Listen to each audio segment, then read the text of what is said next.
Selamat siang Indonesia. Anda menyaksikan seputar Bali terkini pukul 11 WITA bersama saya Pratnya Wiguna. Ya, peredaran tembakau gorila sudah mulai marak beredar di Bali. Tembakau gorila mengandung ganja sintetis yang menyebabkan penggunanya mengalami halusinasi tingkat tinggi. Demikian dikatakan Kepala Badan Narkotika Nasional Provinsi Bali, Brigjen Polisi Putu Gede Swastawa.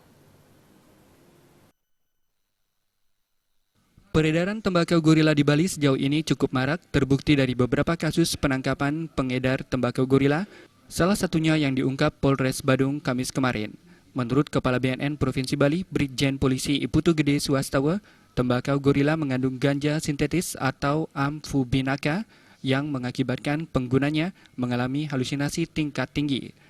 Jenis tembakau gorila ini masuk ke dalam kategori NPS atau New Psychoactive Substance, di mana sudah masuk ke narkoba golongan 1 yang dirilis dalam Permenkes nomor 2 tahun 2017 tentang perubahan penggolongan narkotika dan telah diundangkan pada 9 Januari 2017.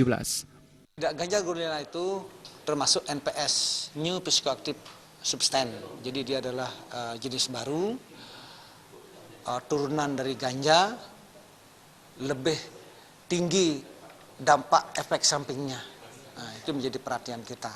Nah, sekarang ganja gorila sudah masuk dalam Permenkes, jadi sudah bisa diterapkan ke narkoba golongan 1. Itu ganja sintetis sama dengan Ganja sintetis.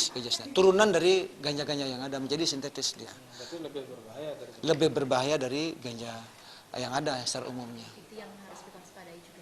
Ya, itu harus diwaspadai. Kenyataan dulu belum pernah kita temukan beredar di Bali, sekarang sudah ada tertangkap di. Dari kasus yang diungkap Polres Badung, peredaran tembakau gorila ini banyak diedarkan di kalangan pelajar dan mahasiswa karena harganya yang lebih murah.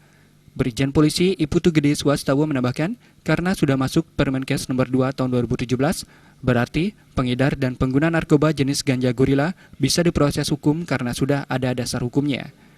Joko Andika, Bali TV. Sekian seputar Bali terkini kali ini. Terima kasih untuk perhatian Anda. Salam Indonesia.